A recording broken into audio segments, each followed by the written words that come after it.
Right. So, Spud, interesting question. Why are Irish people who are called Murphy called Spud?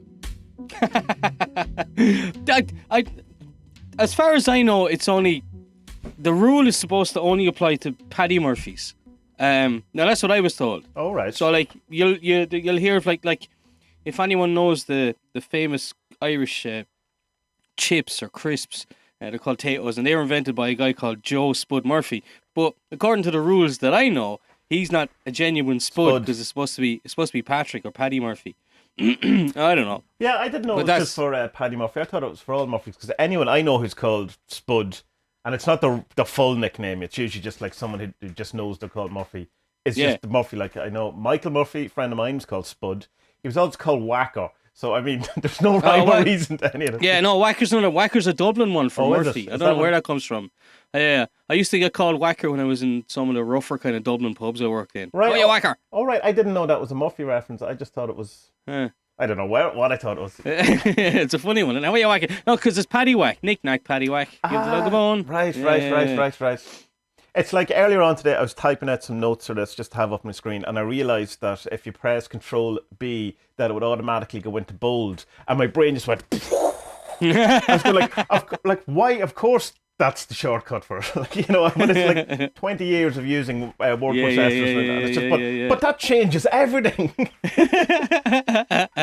In Google Drive, when you go to highlight something and copy it the old way, like you right click on it. Yeah. It tells you not to do that. It says use the shortcuts. I'm like, fuck you, I do what I want.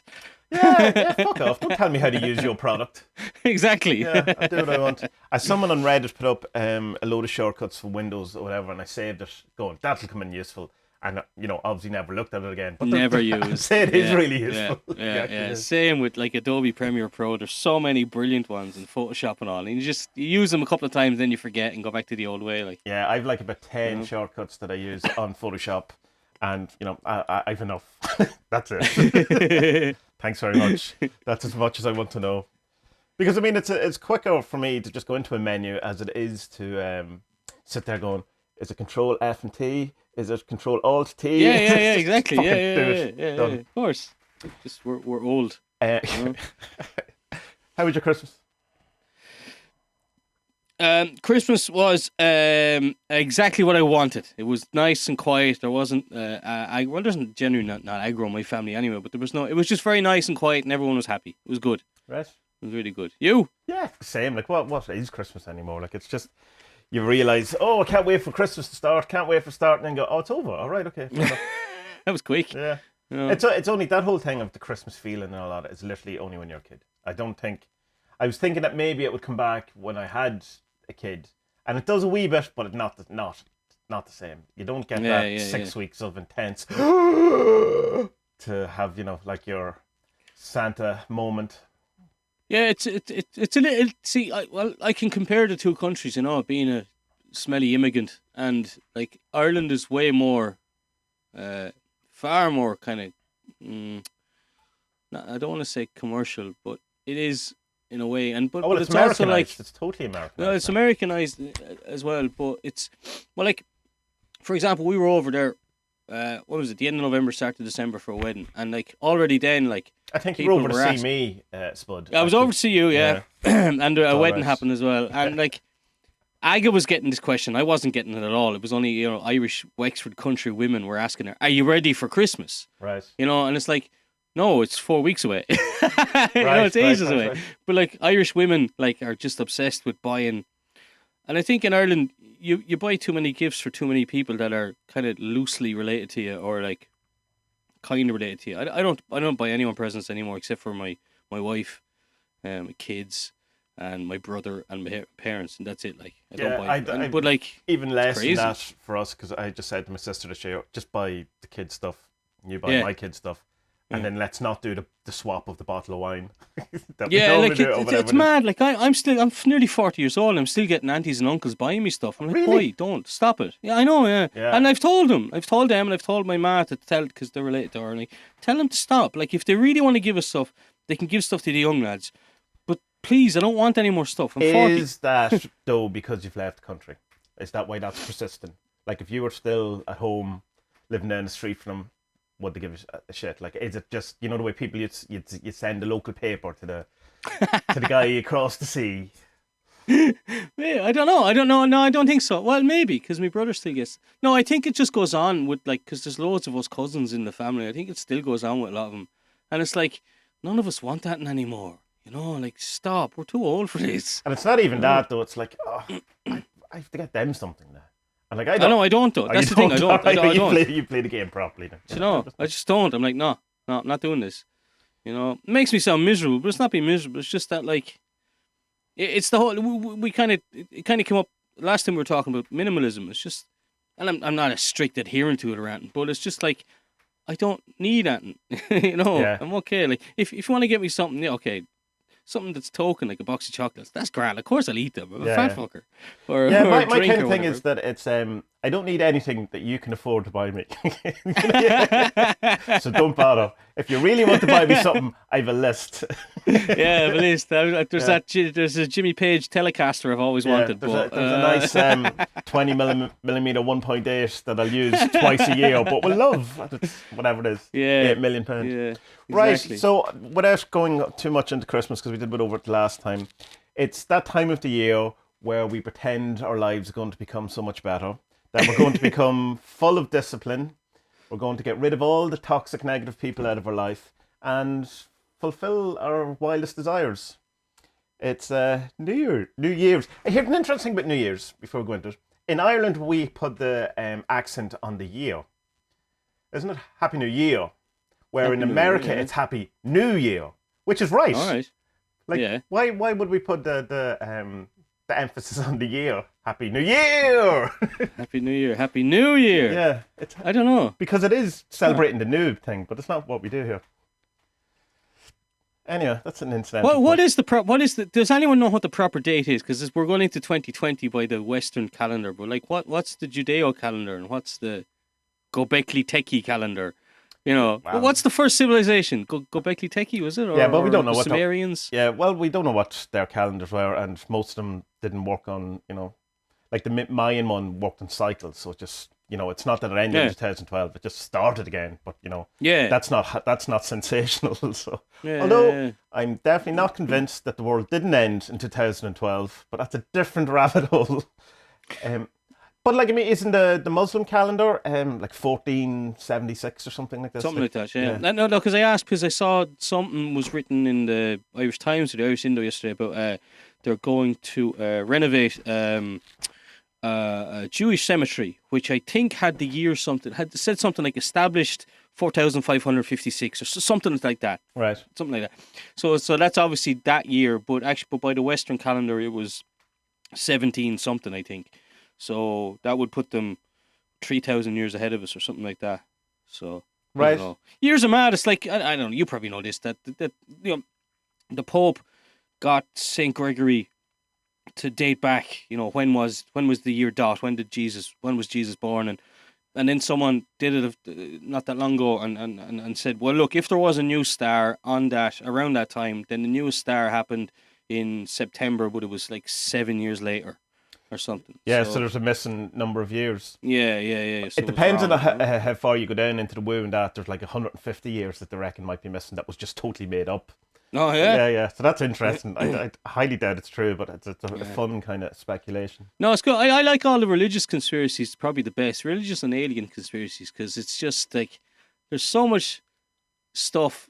There's being someone who. Not that I'm skeptical of everything, but it's that I don't trust authority on pretty much anything. That's the pretty religious skeptical. Well, yeah, but it's skeptical, but it's only on authority. You know what I mean? Right, yeah, it's yeah. like if you tell me that something happens, then I'm like, oh yeah, I can see that being happening. But like if the government were to tell me, I'd be like, no, fuck those cunts. Yeah. Yeah. They're lying. And like with the church stuff, like there's so much underhandedness that has happened that we know about. Like how much has happened that we don't know about. Oh, for It's sure. crazy, I watched that new film, The Two Popes, the Netflix one. Right. Yeah, that's like if you ever want to see propaganda in action, there's a film like completely tries to make Ratzinger out to be actually human, which he's not because he's a Sith. Oh, Ratzinger's the worst Pope. Yeah, apart from there's one line in where someone calls him a Nazi, but it's like, tut tut. No, you just don't understand, child. Fuck off, Nazi. And that this new Pope, he didn't want the job. He wanted to quit. He wanted to just be left alone. But no, God wanted him to change the church. It was time for him. It was like at the end, there's this scene at the end where they obviously realise that the whole thing is farcical.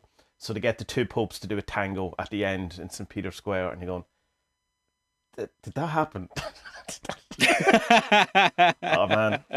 But they rebuilt the Sistine Chapel and it looks amazing and all that kind of stuff. So I don't know. Watch it if you want. I was putting it on because just in the background, so I wouldn't have to pay attention to it. I saw John Ronson was tweeting about it. All right, but to be honest, that wouldn't be top of my want list. Well, you see, I like the kind of behind the scenes of the Catholic Church thing because of the same reasons why I think you enjoy religious conspiracy, because you think you're getting in on the inside. You think there's some sort of secret. Like I love all the kind of like the Fatima miracle and even the moving statues that we had here in Ireland and all that. Yeah. But also there's so much crossover between UFO and Blessed BVM, Blessed Virgin Mary kind of apparitions. Like the same. It's kind of very similar in nature. Yeah. But even apart from that, like the whole idea of the the Da Vinci Code of having the the secret library or some sort of secret knowledge, they definitely have something, whether it's true or not. But they're definitely, I feel there's something they know that they aren't letting on, more than the third secret of Fatima. Definitely, there's definitely there's something that we're like not ready for or something like that. What was one of the documentaries I sent you there recently? I think that comes up. That they know about alien life or Christ was an alien or something like that. Okay, I don't know. Yeah, but there wasn't. Didn't he announce that even people on beings on other planets or something would also be Christian if they wanted or something like that? Would also be sure. I think he said something like, if I met an alien, I'd baptize him. All right. Right. Yeah. Does he? What about consent, man? Does he consent? Well, Catholic Church needs no consent. That's the least of their worries. I don't know. Whatever. See, we come from a pretty biased standpoint on the Catholic Church because it was bet into us. Sure. And not literally, well, in some cases literally. Okay, so it was bet into my dad. Like that, it's only one generation previous that it literally was bet into. Oh yeah. My dad would have got punched and stuff by teachers and priests and that like that. My ma's left-handed, and they bet it out of her. Same as my dad. Exact same. That's crazy. Yeah. And stuff like that. I was never. But see, like I don't know if I was lucky because like my uncle is a priest, and I don't know if I was like. Was this the priest with the fancy car that we were in? Yeah. It's amazing what you can afford if you're single, isn't it? It's funny, isn't it? Yeah. If you just stay single, you'll have lots of money, no children, fucking tons of money. But it's some car. What was I saying? I don't know. Maybe it was just like, well, he's related to someone, so like we can't touch him because like I one priest I served under, he was a pedo. Right. And it's so shitty, like, because he was like what do you call it? A teacher of priests up in Maynooth. Oh right. And then it turned out this thing happened, and he was guilty of sin, and he used to wear a toupee. He wasn't a very nice man, but like I really felt sorry for his family because they ended up having to move from the village somewhere else, even though like he hadn't lived there for years and years and years and years and years. Right. They still moved away because of having the same surname and stuff, So I reckon. But then like there's proper evil fuckers. Like there was Sean Fortune in Wexford. He was just pure evil. Right, I don't know him. No, don't know his story. Yeah, awful stuff. Anyway, it's fierce depressing. So anyway, our actual topic, what we decided would be resolutions and what we're going to do. But I was kind of thought that's probably going to be a bit boring than me just talking about wanting to lose weight again, as I always do. But talk about self-help and self-improvement kind of a bit more in general and that kind of thing. And one of the things that I find, I suppose, while I do find there's an awful lot of need for self-help and whatever it is, self-discovery or trying to improve yourself or whatever, there's an awful lot of kind of stuff inside us that's a bit kind of insidious that I really dislike. And one of the things is that whole thing of that if you work hard enough, you'll get whatever it is you desire. And I think that is bullshit for a start. But I think that's the cause of a tremendous amount of kind of Well, sadness. I mean, Tommy, if you look at it from like a trans-surfing or thing kind of way, then that's showing you that actually that's not the goal you really want. Well, that's just the goal you think you want. Yeah. No, there is that, but even the kind of idea that what's the kind of the bad thing about it is it blames you rather than the idea. So that it's like kind of that oh well, even though you did all this effort and put all this whole thing, is you didn't do enough. You know, it's that kind of it's like a fail safe within that idea. It's kind of like that new age idea. It's not kind of, it's the same idea of that if you get sick, it's because you didn't have the right thoughts, or you didn't have the right you'd some kind of repressed resentment or something like that. And that's shitty, because not only is someone sick, but you're also telling them it's your fault. Yeah, it's your own fault. You got this horrible cancer. You know, like, that's nonsense. And one of the things I remember reading about cancer, I don't know, is it victim if you are still alive? I don't know, cancer or sufferer, whatever it's saying that the hardest thing to deal with is people telling them that, oh, you just have to let go and let love and all this, and just go, you know, okay, you know, but just like it's like no, and it's like kind of there's a guy called Mitch Horowitz. I don't know if you ever came across him. He's very much he's kind of a rising star not rising star. He's fairly famous long way, but he seems to have his trajectory over the last year has taken off quite well. And he's big into this whole idea of new thought, which was kind of the early 1900s, late 1800s, early 1900s, American notion of law of attraction, essentially. But it was like all the kind of Christian Science stuff and all, you know, all that kind of whole lot of things. And he obviously has a big belief in this and feels it's quite a positive thing and it's working and all that. But he has the caveat, of course, where the kind of things we were just talking about, he would say that that's, you know, one of the fundamental flaws with all of this, that, you know, you have this kind of idea that it's all on you. And so if your life is terrible in some way, that it's your own fault. Like that idea of poverty consciousness in, I know, homeless people. It's just that they feel poverty. They don't feel rich. If they started feeling rich, then they wouldn't be homeless. It's that kind of bullshit. Or, you know, the starving millions, famines, all that kind of stuff. They have poverty consciousness. If they just thought about being wealthy and, you know, give it the proper vibes. So he says all of that's rubbish. And all that's kind of, not rubbish. That it's, well, the way to approach it is that he says that the positive thinking, the law of attraction, any of these type things, magic, psychology, any of these things, is only one factor going on. And it's, you know, can be a huge factor in certain areas, obviously, and but there's a whole lot of other things that's going on. Society, other people, you know, your your location, you know, the kind of the country you're in, the kind of heritage, all of these things. And then to say that oh, if you get cancer, then it's your fault, and go, you know, let's say it's a bit, as Jordan Peterson said, it's a bit more complicated than that. Yeah. You know, it's like you were telling me about that town that's close to you, which has the highest rates of cancer in Ireland or something. Yeah, and it's like, it's not, well, I don't know if it's the highest rates of it, but it's pretty bad. Like, I don't know what the actual, but like, it's not that far. Like, it's, you went through it. You know where we stopped and got the coffee going out to the Reiki one, that town. Yeah. So I mean, why is that little locale? And RD, where I live, which is like 5 minutes, you know, 2 care fields away from it, doesn't. Ancient burial ground, man. Ancient burial ground, that's it. But like, it's where the last of the Irish Comanches are buried.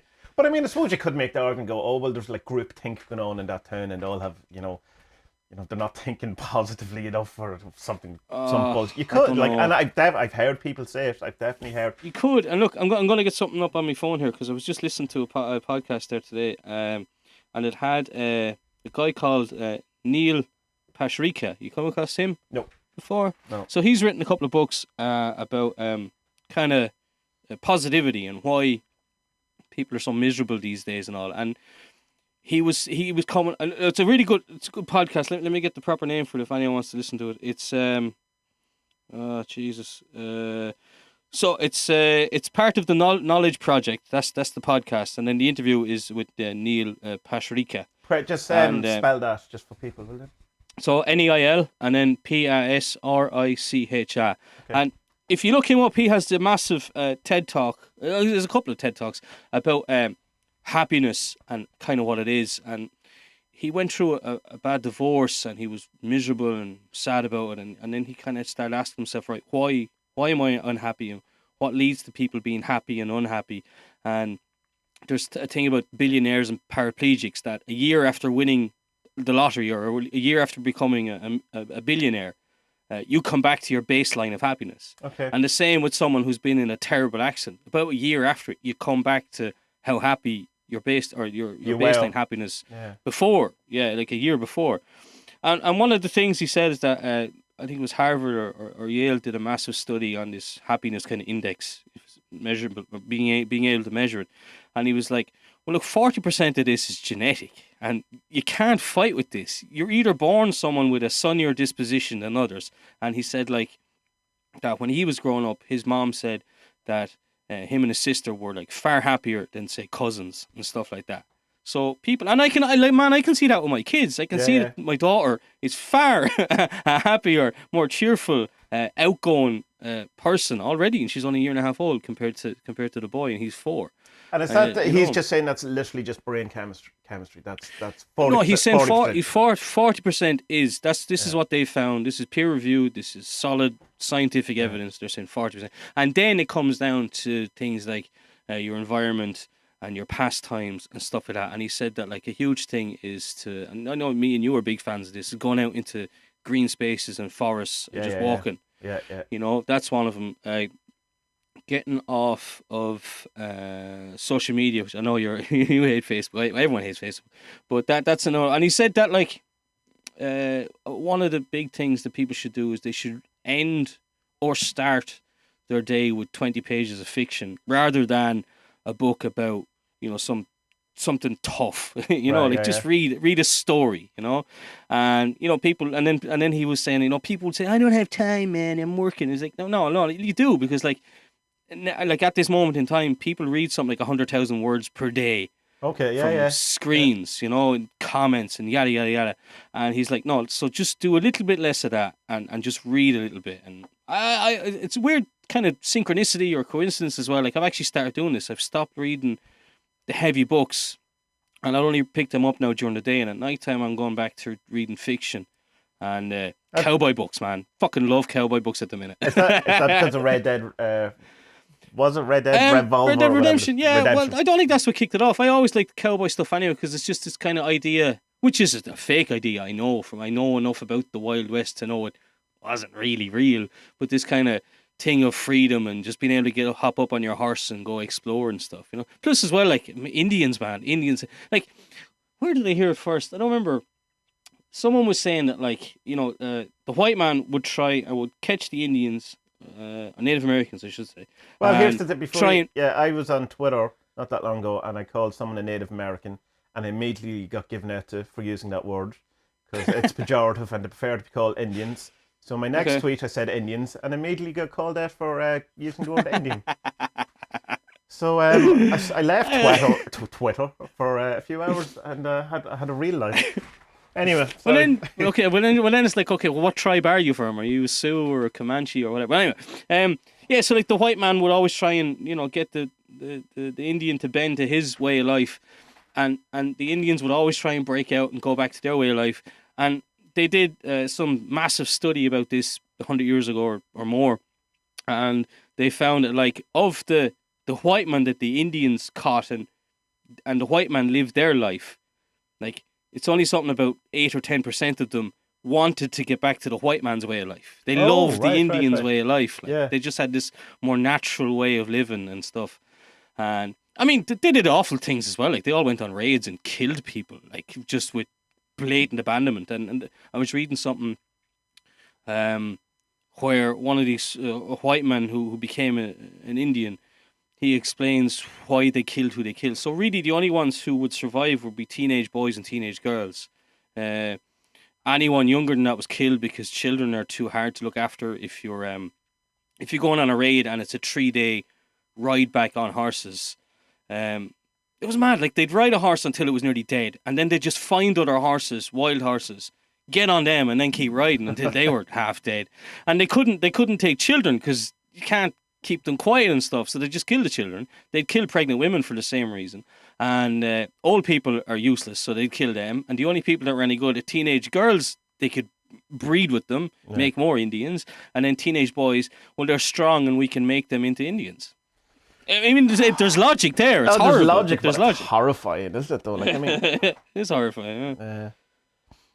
I don't know. Like, I mean, the whole thing about even the Native American, whatever's the correct word. My heart's in the right place, people. And I just please just allow me my lack of, I was going to say decorum, my lack of knowledge in this area. There should be a website where they just put up the words that you're meant to use. I really, and I don't really mean that facetiously. I mean it.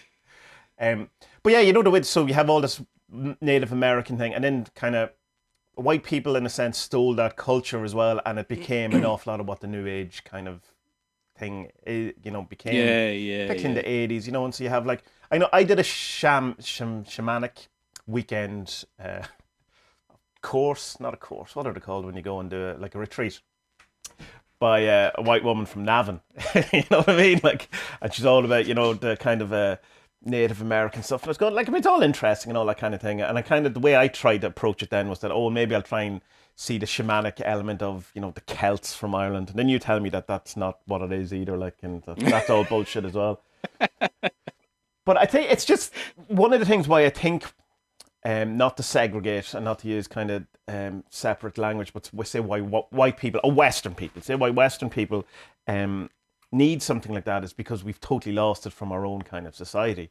There's no kind of like that. It's a big deal that you have to tell people to go, maybe try go walking in a forest for an hour once a week.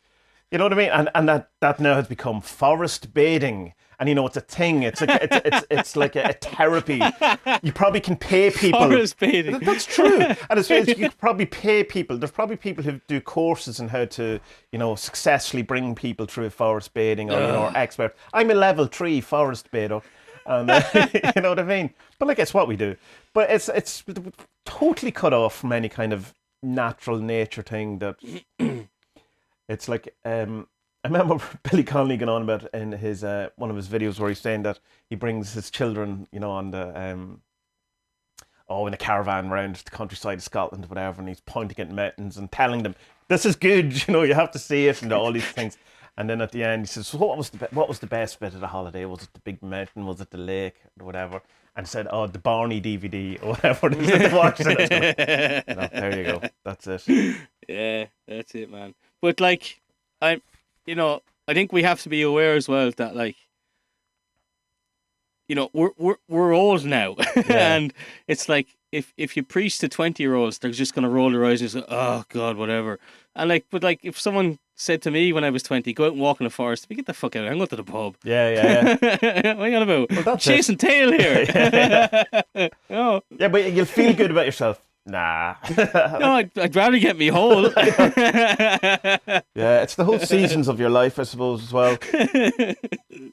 But it's good that, I mean, that's what you should be doing at 20. Like, I mean, yeah. You know what I mean? That is the thing. Like, and there's no point, like, not even that there's no point. You shouldn't probably say that to a 20-year-old. It's like, I mean, like, you should act like a 40-year-old man. Stop this 20-year-old business. Stop it now. Like you get those orienteering groups in Ireland and stuff, and it's all like, it's basically swingers that are too scared to swing. But like, if a 20-year-old shows up to that and everyone else is 40, you're like, who's this fucking weirdo? Yeah. What the hell? Like, go off and get your hole, young fella, will you? We're old and boring. Tell me this. Would self-help books have been something in your life at all? Like, I mean, it was a huge thing in mine. So I just kind of, it's like the Beatles. I think everyone knows every Beatles song, and then you talk to them and go, "I don't know any Beatles," and you go, "All right, okay." You forget that it's just your head that you're familiar with these things. So I just kind of assume everyone in their life has tried to make themselves better by reading all the self-help nonsense. No, I've never read it. No, sorry, I was given one self-help book once, and it was that Rich Dad Poor Dad. Oh, if right. that's even and I hated it. Yeah, I gave it 10 pages and went, nah, that's it. But you see, there's kind of a subset of self-help books that are really business books, and I think that Rich Dad Poor Dad probably falls under more of a. But sure, it's nonsense anyway, the whole thing. Like, it's just Like it's like the way this.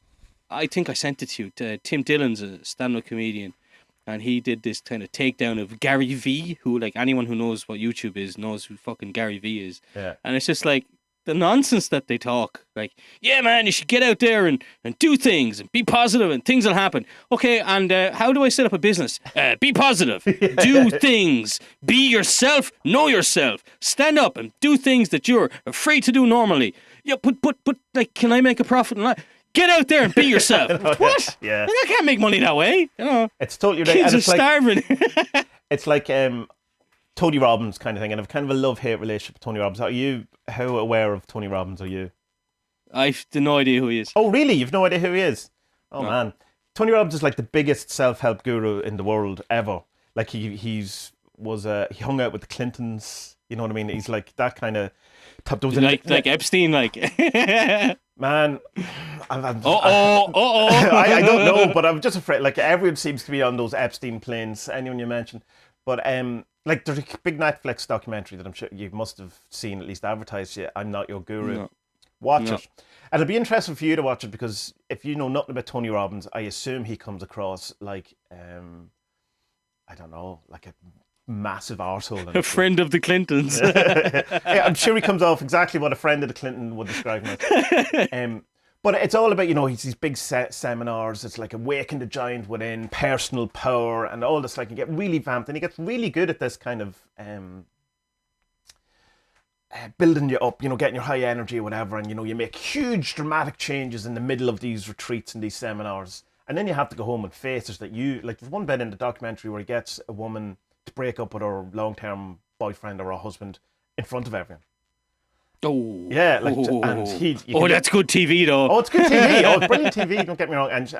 But the thing is, you read at the end, or I don't know if you read at the end, or I read somewhere else where it just goes, yeah, she just got back together with him on Monday. You know what I mean? Okay. So it's not lasting change. You feel it's the illusion of change. Now, but at the same time, he does this 30-day program called Personal Power, and I did it first when I was 17, 18, and I did it a couple of years ago as well. And there's a lot of good stuff in it. There's a lot of just be positive, be yourself element, and he's the first.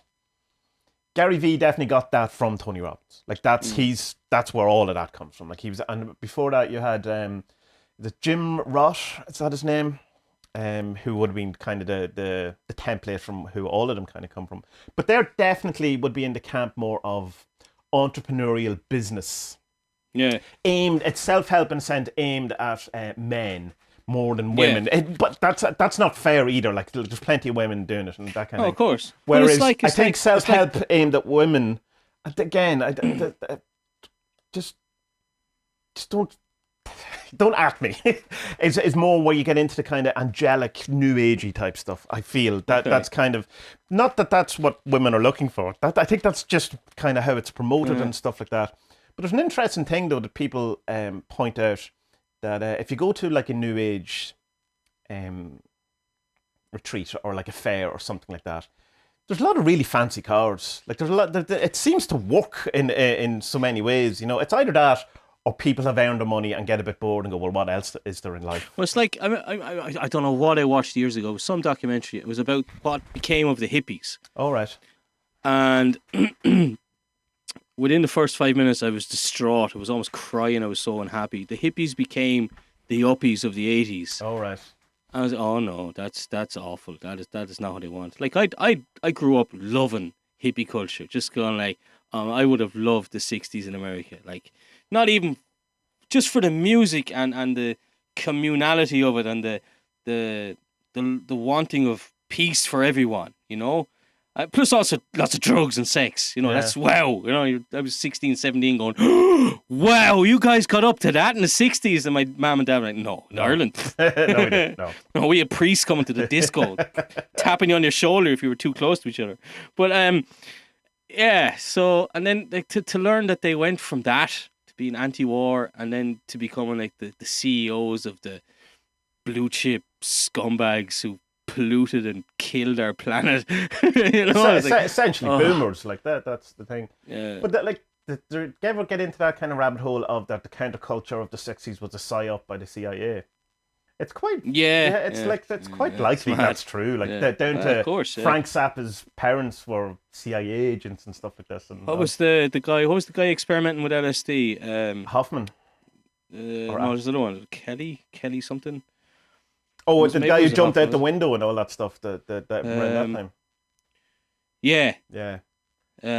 Yeah, he was supposed to be doing stuff, and like his kids are like, no way, like our dad did not do anything with the government. There's no way, he hated them and stuff. So There's a good documentary on Netflix about that, but it's one of those half documentary, half TV shows. It's called Wormwood. It's 10 parts or something. It's worth checking. Well, I don't think I got to finish it. I got about 5 into it. No. Is Jordan Peterson's book Self-Help? I did read that, but I didn't like it. The 12 Rules of Life. Yeah, no, I mean, very self-help. Very self-help. His Maps of Meaning is not. I've read that. Though. I've read that. No, it's for me. It was too Jesus-y, and not like. I mean, I would have liked it a bit more if he had, just peppered in a bit more of the other philosophies and faiths rather than just relying on Jesus. Now, look, Jesus. I mean, the sun obviously shone out of his arse. Yeah. He was a great fella, but like, there was people before him who he would have taken stuff from. Jordan Peterson says that the Bible and Christianity is the best expression that we have come up with. So that's like, it's not just that he's ignoring the other ones, he just thinks it's better. Right. Yeah. Okay. But I mean, there seems to be like 5 different Jordan Petersons. You know what I mean? There's the Jordan Peterson. Yeah, it depends on who you talk to, doesn't it? Well, not even that. It's dependent on like, I don't know, like the guy who wrote 12 Rules for Life is different from the guy who was doing the Maps of Meaning, talking about Jung on the YouTube videos. It seems to be a very different. Like even in the audiobook, he's crying and all this kind of stuff. And then the guy giving out about the trans stuff or the Canadian article thing, that seems to be a different guy. And then it's like in that more recent documentary where you see him laughing around the table, being very deprecating and having a laugh at how serious he is and all that, seems to be another one. And then you see him with Joe Rogan where he's like the madman, this kind of thing. Like, I don't know. Yeah. It's funny, isn't it, that people, like even people who are in the public, have a very different way of being in their different formats. Yeah, that makes sense. It's very strange. But I suppose we're all like that. It's just yeah. But when you see someone like, I don't know, like a Ben Shapiro who's always an arsehole, no matter what kind of thing you kind of look at, you go, well, he's probably, that's probably a public face. Whereas if you see someone who's doing 5 or 6 different kind of things, it'd probably be just being a bit more open, because we probably are that kind of a way. It's hard to know. I don't know. Yeah, I don't know. I'm trying to think as well if I have read other ones now that are going to come to me. I mean, I'd be guilty of watching videos, all right. Have you seen like The Secret and What the Bleep, or have you watched any of that kind of stuff? No. I read the what's his name? The Portuguese one. He has a Portuguese name. The Alchemist. The Alchemist. He's Brazilian, no? What? Portuguese name. Yeah. Half right. Paulo, I mean, I like that book as a whatever. Yeah, Paulo Coelho. Yeah, I like that, and I read a couple other of his books as well, and I liked it as a piece of fiction, and I thought it was quite good. And some of it does still come back to me, because it's like if you're doing, I remember the ending of it, and spoiler, if you're as you're kind of, if you have a goal for yourself, then you're tested along the way for the goal, but then at the very last step, then you're retested on those things again, and I kind of like that, and I've noticed that does kind of happen. It mightn't be exactly the same. Oh, you have to jump over the same hurdle kind of thing. Yeah. But you'll have to do something similar to get to it, which is okay. I can see that. Yeah, well, why not? My kind of thing is though, and we talked about this with Hellier, is that it's obviously because I'm not learning my lessons, but my kind of any kind of equivalent of alchemist journeys is you go off, you go around the world, you learn, there's this momentum, this whole thing, you come back and you go, right, something's about to happen, and then nothing happens, and you go, all right, focus out of it. Yeah, so it's either not working or doesn't exist. Yeah. Or is there a third one? I don't know. Someone's fucking with you. Yeah. But it does, like, there does seem times like especially over the last couple of weeks for me, there was like this huge momentum building towards, particularly from having been doing therapy and doing, I don't like the word therapy, that's very American, but it's not counselling either. I don't know what it is. I prefer therapy than counselling. Yeah, that's what I'm saying. I don't like counselling either, but therapy... counselling... whatever. Counselling. Just because therapist is the rapist. And, the rapist, yeah, it's horrible, isn't it? Well, like, so there's that. I'm doing loads And of a kind of... psycho the rapist. That's even worse. Yeah, psycho. That sounds like a really bad web comic. So there's this kind of thing, and it's all coming up like as if to...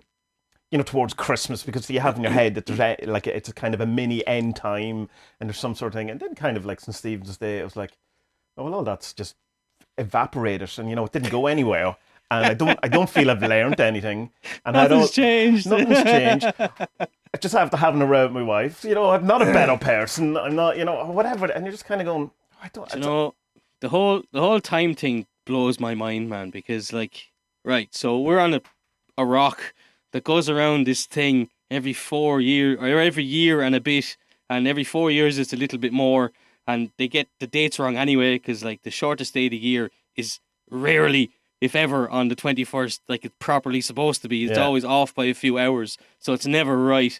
And plus as well, like that, the sun that we're going around is also moving. So so every birthday is we have revolved around the sun once. Yeah, okay, we have, but we're not in the same place we were last year. Everything is moving all the time, so time's not real, man. Time's not real. Bollocks. Yeah, it's bollocks. And if we were on Mars, it'd be different as well. Every day would be longer, and if we were on Venus, it'd be way shorter. So I know, but that day if we moved to Mars, we'd still be going. We'd say I'm 42 Earth years.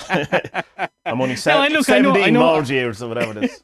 No, I know you have to live by the calendar, because you have to go to the doctor in 2 weeks' time, and you have to go to the dentist next Friday, and you have to pick up the kids at 3 o'clock. Yeah, okay, you have to live by the calendar, but sure, Jesus, the things that don't really change by the passage of the year. You get older and you get wiser, I hope, and fatter. That's the bit I don't like, and slower. Stiffer. I don't like that bit either. Yeah. But I like getting wiser. Well, this is my thing. Is like that I was saying to you, it's an illusion of getting wiser. I think. In certain ways I do. Well, here's the question I'll pose to you. Do you think it is possible for someone to actually change, in the sense of that you have all of these self-help books, you have all of this kind of things? Is it possible to change in that kind of way, or is the only real catalyst for change when something insane happens in your life that you have to react to? Yeah. So, I think I have kind of two different opinions on it, right? And I don't really know how to match it up. So, on one thing, I think I think people don't really change. You can become more self-aware, and you can kind of hold back your bad traits. That makes sense, right? Okay. So, for example, when I was younger, I was quite angry. I used to think I was the Hulk, and I'd lose the plot, and I'd just get really angry. And it took me a long time to learn, I'm not angry about what's happening. I'm angry. It's the anger's coming from inside, because I'm pissed off at myself. It's not the world. It's me, So I have to change. And so, I'm still the same person I was when I was 16, 17, but I've learned proper behaviour to be a better person. All right? Right. But so then there's also... So we say that's a conscious behavioural change. You're just not acting on your innate impulses. Well, yeah, because they're wrong. Wrong, or getting you the outcome Jesus, you don't want. Tommy, man, you can't be working in a pub and shouting dog's abuse at people just because they dropped the glass. No, I mean? Yeah, right. Okay. Yeah. So I was acting. I wasn't playing my role in society. You know what I mean? You were overreacting to day-to-day life. Yeah. Overreacting to stuff that was outside of my control. Yeah, you know what I mean? Okay. Really, when really the fault was I wasn't happy with myself because I wasn't where I wanted to be in my life. And that continued until I was about 28 or so. Okay. I think inside of us there are these. We all have our genes and our DNA, and I think that within that code, I think every combination is possible. Yeah. I don't think we're born as blank slates because our parents, you're more likely to have black hair if both your parents have black hair. That kind of way. Right. Yeah. We inherit most of our traits from them. But if we go back far enough, they're all there. Okay. Because we all come from the same, couple of people. Not Adam and Eve and stuff. Yeah. But we all come from the same kind of gene pool, And there's been a couple of bottlenecks of humanity when it's really squeezed down to like a few hundred, a few thousand people. So our genes are really, really close together. And that's why, like, for example, in Ireland, there's a lot of, you get a lot of Down syndrome and you get a lot of these bone cancers and stuff like that because it's an island. So, like, we used to breed with each other. Sure, yeah. You know, like, other countries don't have as high a proportion of stuff like Down syndrome. So I think that everything is in us, but once certain things happen in our lives, then those genes kind of, I can't explain it, but then those genes like open up or become evident in who we are. Right. Yeah. Like, it doesn't have to be something that's like such a part of you. Like, it could be like, okay, why are you and why is someone an artist rather than a guitarist or something? Yeah. Do you know, it's because, well, I mean, look, like, we all have plenty of relations who have been musicians if we go back. Yeah. We all have plenty who have been artists if we go back. So what was it then that awoke this thing within me that made me an artist rather than a guitarist? And then you have to look at your environment and say, that thing, or that thing, or that thing. Well, this is essentially what I was talking about in my last video, I suppose, that when I was in the castle saying that I can pinpoint every moment of who I am and all those type of things. No, like what we were saying earlier, no, you've discussed this. What awoke your curiosity in the woo? Yeah. You know, like that can't just come from you. That's come from a long line of ancestors who would have had similar interests. You know, but then a couple of things. It could have been like, it could just be one strong thing that hits you in the face, and you go, "Whoa, okay, yeah, I'm going to get into that." Or else it just can be just little niggly things and make you think and then it just comes to fruition, and then you're like, no, I'm into this. I'm going to follow this. You know. Can you pinpoint kind of significant points in your life that has kind of determined your character, no, man, or I was the more watching, niggly? I was watching your video and I was trying to think of the kind of moments in my life that were similar, and like, not really. I mean, like, I know why I picked up the guitar first, and I know what music was into first, and what that led on to, and stuff like that. Like I was a massive fucking Oasis fan. How fucking lame is that? Like, Yeah. You know, because it is lame, and because like you get into Oasis and then you realize that, oh god, they stole everything, you know, but it leads you on then to the good stuff: the Beatles, the Stones, Led Zeppelin, and then you learn about Woodstock and Jimi Hendrix, and then you're just on a whirlwind of amazing guitar music, you know. Like, I don't know where my inquisitiveness comes from. You know, the whole, it's not just the journalist thing, but it's the whole like my big thing in life is just to find out a lot and to be knowledgeable on many things. You know, I have no idea where it comes from. I don't think there's really anyone else like that in the family. Right. You know, but I know that there were tons of musicians on both sides of my family. You know. Yeah. But it has to come from somewhere. You know. I mean, it's all like the murder gene thing, isn't it? The Dawkins thing. You know, I don't know that. I don't gene. know. Oh, I don't know. I never read the Selfish Gene because I can't have his tone at all. I just want to slap him. You know, but I don't know. I think the propensity for all kinds of things is in us all, and it's just like what happens. like John Ronson's The Psychopath Test. Is it similar to that? Yeah.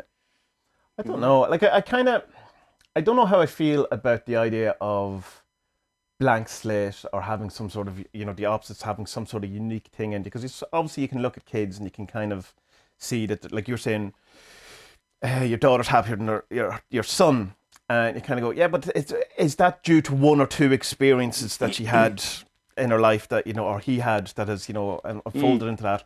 To say 40% of your brain, that leaves still 60% of your brain exactly, has an awful lot to it. But you can look and you can go, I don't know where my inquisitiveness comes from that. In my introspection, I haven't found a unique thing that I can't trace to somewhere else. So that's kind of leading me into the kind of blank slate, nurture rather than nature kind of a thing.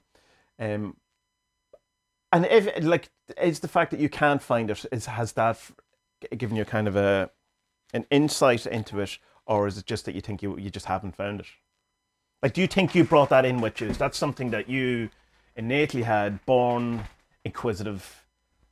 Well, you can't, because you're saying that things get switched on or emerge out of you from. No, I presume it. Well, if I think that everything is in the code of our genes, then I have to presume that it got switched on. But like, okay, what could it be? Like, maybe it was like an English teacher or a history teacher or something like that. Like I know that, like, okay, in school, my history teachers and my English teachers were the ones I got on with the best, because and art teachers as well, because but maybe they just kind of see a kindred spirit and they're like, right, well, he's got a bit of gumption about him. I'll take him on under my wing kind of thing. Whereas like my science teachers just had no interest in me at all. And I had no interest in science. Yeah. Still, and like I'll watch Brian Cox on telly now, but like I have no idea like how to make water. You know what I mean? Hydrogen and 2 oxygens. Right. I don't know. Yeah. That kind of thing. But I mean, I could sit here all day, and if you told me to write 800 pages on, the makeup of a lettuce leaf, yeah, all right, I could do that. Jesus, I don't think I could. I could write it with hand, but it's just my problem is the coming up with the spark, coming up with the idea. That's always been my problem. Right. And as someone who's thinks of themselves as a kind of journalist or a writer, that's head wrecking. Like if you give me 5 things to write about, I could write about them, no problem. But I mean, if I give you, but if you said Spud, give me 5 things you'd like to write about, I'd be like, oh God.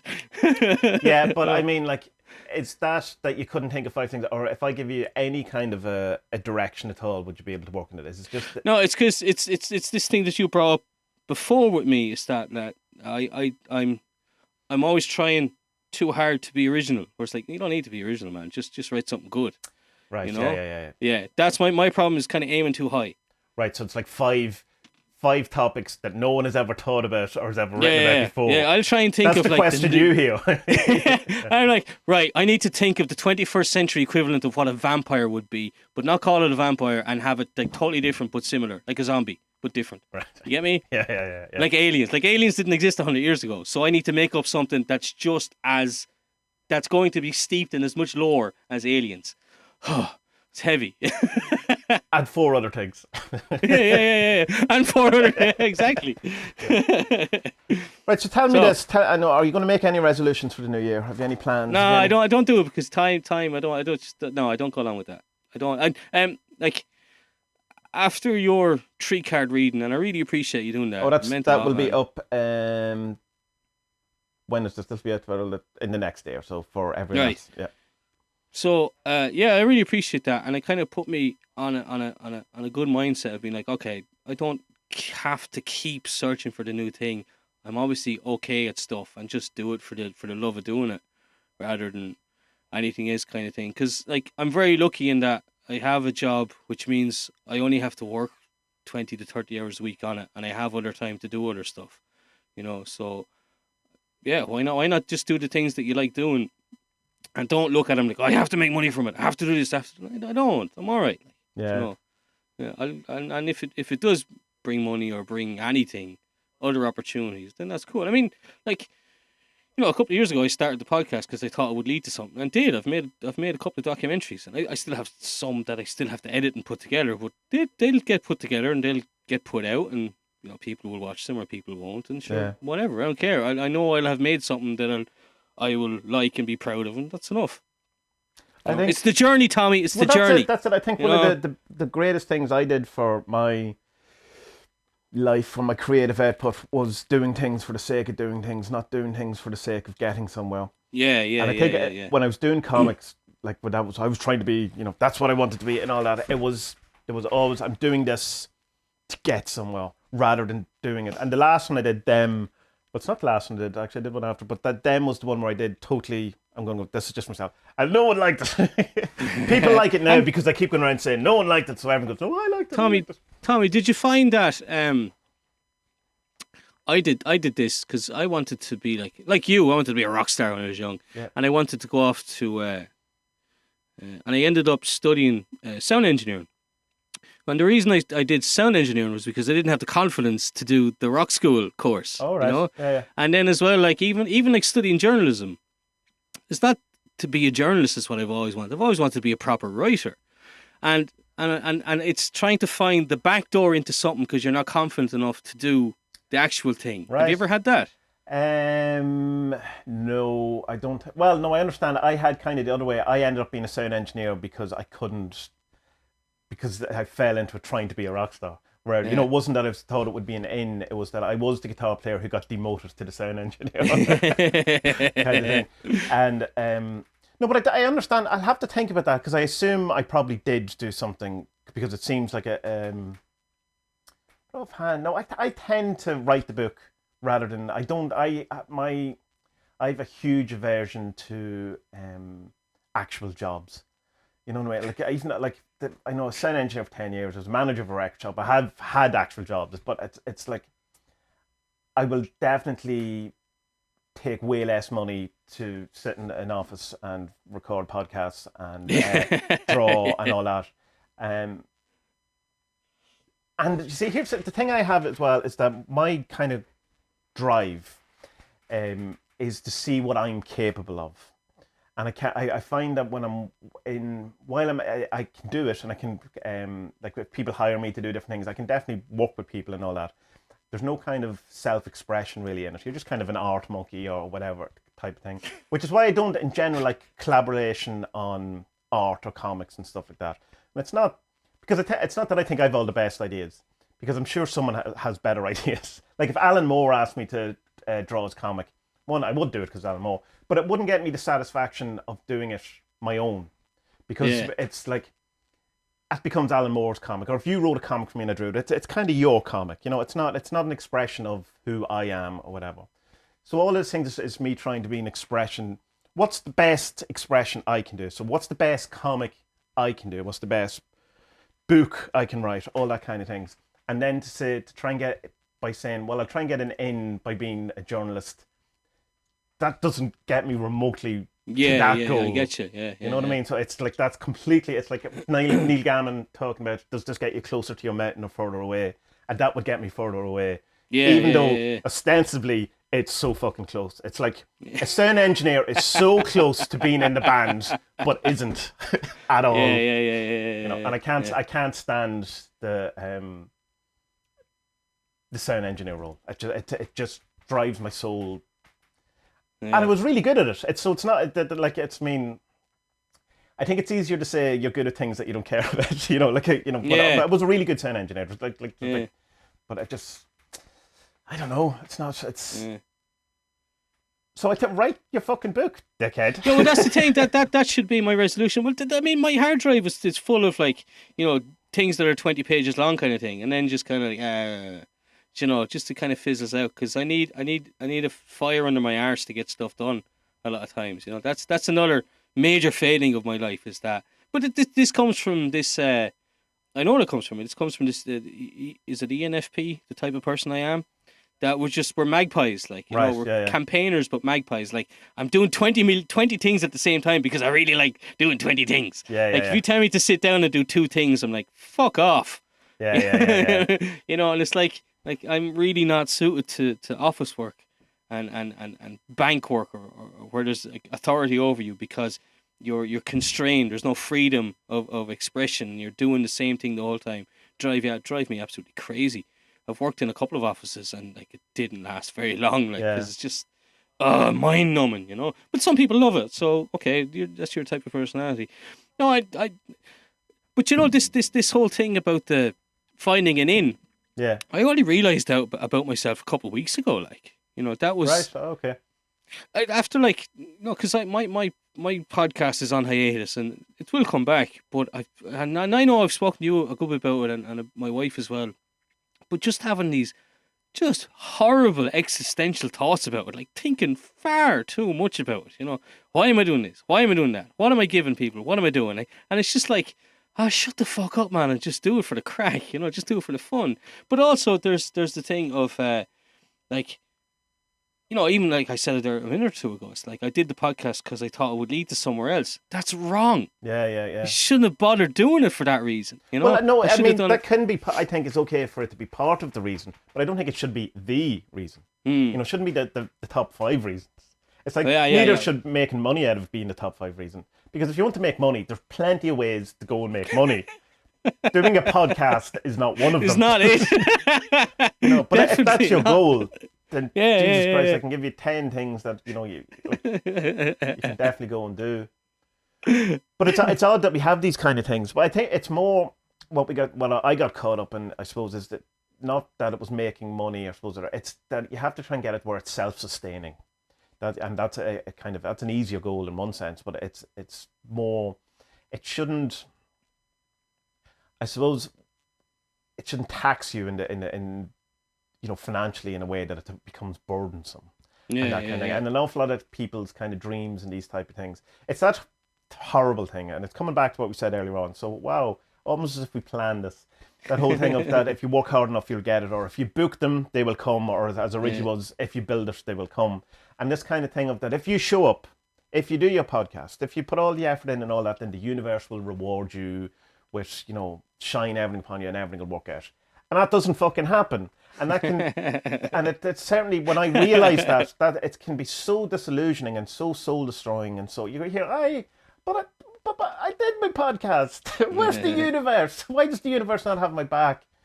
And I think that's coming from a kind of a place of, that I think is the dangerous side of self-help and new age and magical thinking and all that. It's think that just by showing up up with your thing, not just showing up and go, I will do a podcast and not do a podcast. Like showing up with your thing, doing the work or whatever, and all those things does not guarantee you anything.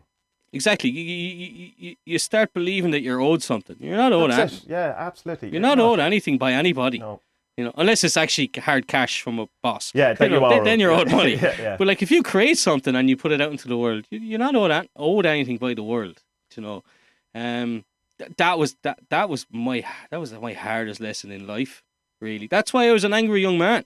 Right. I thought the world owed me. Yeah. I thought, no, I've done all this. What the fuck, like? Oh, absolutely suffered for myself. It kind of, was I saying, it took a devastating kind of incident, I suppose, an inciting incident, if it was a film, for me to come out of it, where like obviously deep depression, sadness, and oh fuck the world and all that.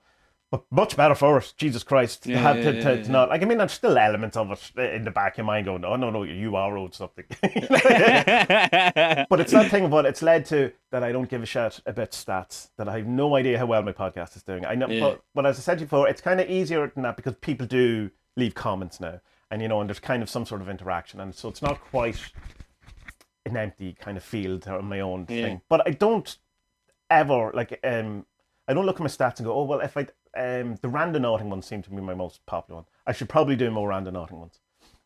I probably should if my goal was to have more YouTube subscribers and all this. But it's not. It's because I said it's my thing. It's about expression, self-discovery, and all of those things. But yeah, the world doesn't know yet anything, and it's and it's mad as well. Like I haven't put a podcast out now since middle of summer, and I logged in today for the first time in like pretty much since then. And it had like 150 listens this week. Fucking Christmas week, there's still people listening to it. I have no idea how or why they're getting it, but like, thanks. But like, I have to take the stats down off it. I just want to make sure that people can listen to it and it's going out there. Yeah. Like I don't actually need to know how many people are listening. And I'd love to take it off the YouTube as well, because every time you go into YouTube, there's a little bell that tells you how many people in the last 24 hours. Like, fuck off, I don't care. It doesn't matter. Because, like, this was a thing even with the change of direction I had. I started doing, I thought I was going to do proper deep investigations, and I did a 3-episode thing on the Iona Institute. And I thought, right, this is going to get somewhere. This is going to piss off people. And I had a fair few like Irish journalists got in touch with me and said, "Yeah, Jesus, well done. Like that's a ton of work. Yeah, fair play to you for going after these fuckers." But like none of them said it publicly. And like even with the Irish Times, like I've written stuff for the Irish Times since then, and I'm kind of afraid to pitch more stuff to them because, like, as far as I'm concerned, the Irish Times are compromised because they have. No, sorry, I'm thinking the wrong one. They used to have one of the head Iona people writing for them. They don't anymore. So I'll take that back, Irish Times. I should pitch stuff to you. But that's the thing. Spud like, today. Yeah. But that's the thing. Like, I mean, do I want to be a journalist? Do I want to be a writer? Or do I want to be which is it like? Well, which is it? Which is it? Yeah, I don't know. I know which one. I'd rather be a writer. That's what I'd rather be. But yeah, well, what's the but? Because what the but is going to be a load of excuses. Right? What's good about journalism is that if you have the right gig, then you're writing about different things often. Yeah. You know, that's what's really interesting for me, is that you're not stuck doing the same thing the whole time. Like, I'm doing the sports betting thing now a lot. I'm doing 2-3 articles a day sports betting, and you know, for outsiders, sports betting is the same thing every day. But for me, it's not, because every football match is different. So you're looking at different angles. So that's what's really interesting for me with sports betting. But if it was like journalism, like, I couldn't imagine doing sports journalism every day, like reporting on what fucking Jose Mourinho said today and what Gunnar Solskjaer said yesterday. Oh God, that would be mind numbing. Yeah. You know, so yeah, I don't know. We'll see. Be all right. Be grand. You know? Right. I feel that's probably an adequate way to finish. Adequate. You're just an adequate kind of conversation.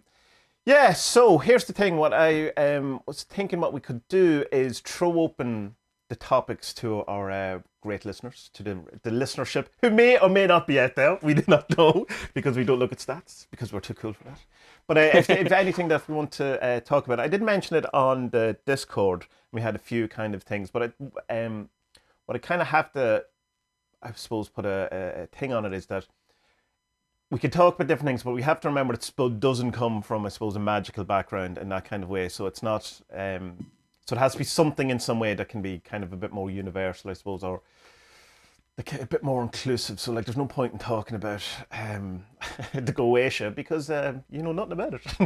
No, but I wouldn't mind learning something about it. Yeah. Do you know? Yeah. Well, but like, I'd have to come at you with questions, though. Yeah, but see, that's what I'm afraid of, though. Then I'm being interviewed, and then I'm being, going, I don't know the answers, Spud. Stop asking me Jesus, this is the Adventures in Woo Woo, and like, you know, like, I'm talking far too much. Oh no, it's great. It's great. Like, that's because we were talking during the week, and you were kind of saying, oh, maybe I should sit back a bit. And I goes, no, I definitely don't want that, because I want it to be a conversation. And like, as I said to you, I already know what I know, so you know, I'm not going to learn anything by listening to myself talk, as dulcet as my tones may be. But yeah, so if it's a case of, yes, send in the things and we'll see what we can do. But we were kind of getting caught in the trap of watching documentaries and talking about them, which is fine, I suppose. If you want to send us some stuff, do, and we'll have a look at it and stuff. But you know, you don't want to be a documentary review thing. But maybe we do. I don't know. I have the clue. Or book review club. I don't know. What would you like to talk about?